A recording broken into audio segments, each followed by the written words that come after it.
Hari ini saya diminta Mas Anang untuk memberikan nasihat pernikahan kepada Aurel. Saya pikir tadi ada Atta ternyata.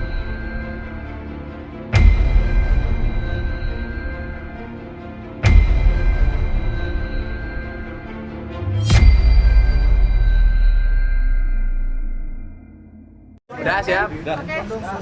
Oke, hari ini saya diminta Mas Anang untuk memberikan nasihat pernikahan kepada Aurel. Saya pikir tadi ada Atta, ternyata rencana bisa Atta juga bikin pengajian sendiri. Nah, kapan saya masih cari waktu untuk bisa datang ke tempatnya dia. Dan alhamdulillah acara berjalan dengan lancar dengan segala rentetannya.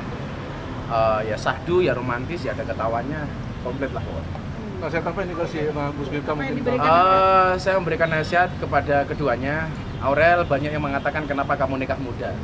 Saya bilang sama Aurel, bukan masalah nikah muda atau nikah tua, tetapi yang menjadi masalah adalah ketika kamu memilih pasangan yang salah. Dan ketika kamu menghadapi itu semua, saya bilang sama dia, ketika kamu tulus mencintai karena Allah, maka manusia pun akan mencintaimu karena Allah. Saya kasih tahu bagaimana tip-tip menjaga keharmonisan keluarga kepada si Aurel. Kemudian kalau ngomong pernikahan jangan ngomong enaknya saja, tapi karena pasti juga akan ada banyak permasalahan yang ada di dalamnya. Saya bilang orang nikah itu memang nambah masalah, tetapi kehadiran dua orang ini diberikan kekuatan oleh Allah untuk mencari solusi dari masalah yang dihadapi. Soal pernikahan muda sendiri gimana sih Gus? Artinya dari kacamata agama itu sendiri? Kan ya sah-sah saja. Selama udah balik dalam kacamata agama itu sah. Kalau kemudian undang-undang pemerintah kan undang-undang pernikahan umur 21 tahun.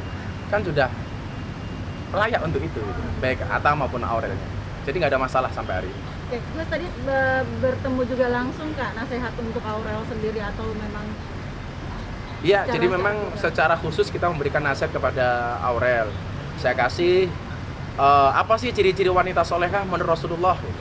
Minimal tadi ada 3 yang saya sampaikan kepada dia. Yang pertama dipandang menyenangkan, taat kepada suaminya dan bisa menjaga kehormatan diri dan harta yang ditinggalkan oleh suaminya. Saya bilang juga sama dia bahwa istri yang hebat itu adalah yang siap diajak menderita oleh suaminya. Tapi saya juga bilang kepada Atta, suami yang hebat tidak akan pernah mengajak istrinya menderita. Dan ternyata nasihat-nasihat pernikahan kita kemas secara semacam quote itu lebih gampang diterima daripada saya hanya menyampaikan ayat dan hadis. Itu tadi ketika Mas Anang meminta itu sendiri kapan sih Gus untuk menjadi penasehat? Saya udah janji untuk membantu pernikahan ini sejak bulan Ramadan tahun kemarin. Kita sempat by Zoom, kita sempat YouTubean bareng, dan waktu itu Mas Anang minta, oke, karena kebetulan saya bersahabat dengan Mas Anang sudah 8 tahun lebih. Dan Aurel bilang, tolong aku dibantu ya Gus, ya saya bantu. Termasuk besok akad nikah tanggal 3. Entah akhirnya Mas Anang menikahkan sendiri atau tetap minta tolong kepada saya, nanti akan kita rembuk lagi. Ada beban tersendiri nggak Gus menjadi penasehat? Enggak juga, karena memang saya dengan keluarga ini cukup akrab juga dengan si Loli, sehingga ya slow-slow saja itu. Termasuk pembahasan kemarin saya diminta untuk Gus lah yang menikahkan, aku pasrah, karena kan boleh saja wali itu memasrahkan kepada orang lain untuk menikahkan.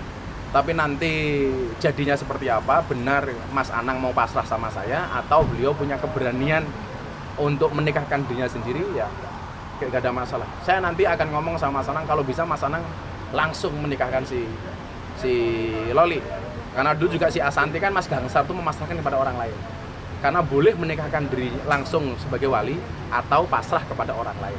Termasuk dalam hal ini barangkali Mas Anang pasrah sama saya. Ada alasan harapan Gus sampai akhirnya Mas Anang memasrahkan kepada Gus Miftah? Kenapa? Ada alasan tersendiri nggak? Ya karena alasan kedekatan saja itu. Alasan kedekatan saja. Dan Mas Anang merasa berguru di pondok saya, itu saja alasannya. Maka kemudian Mas Anang pasrah kepada saya. Doa dan harapannya Gus apa? Saya berdoa mudah-mudahan tidak hanya lancar sampai tanggal 3 pernikahan, tapi keluarga ini akan menjadi role model bahwa nikah muda itu menyenangkan. Selama tidak melanggar aturan. Sehingga saya berdoa kepada kedua mempelai ini, semoga menjadi keluarga yang sakinah, mawaddah, warahmah, dan langgeng ila akhir zaman. Jadi saya sampaikan kepada Aurel, ibadah yang paling dibenci oleh setan itu bukan sholat, cuma 5 menit, bukan haji, cuma 1 bulan, bukan puasa, cuma 1 hari. Tapi ibadah yang paling dibenci oleh setan adalah ibadah nikah, karena ibadah seumur hidup dan selamanya. Maka saya sampaikan kepada Atta tadi, walaupun Atta nggak datang, tapi dia nonton, saya bilang, Atta, nikah itu senang, tapi tolong jangan senang menikah. Itu ya, thank you ya. Makasih ya.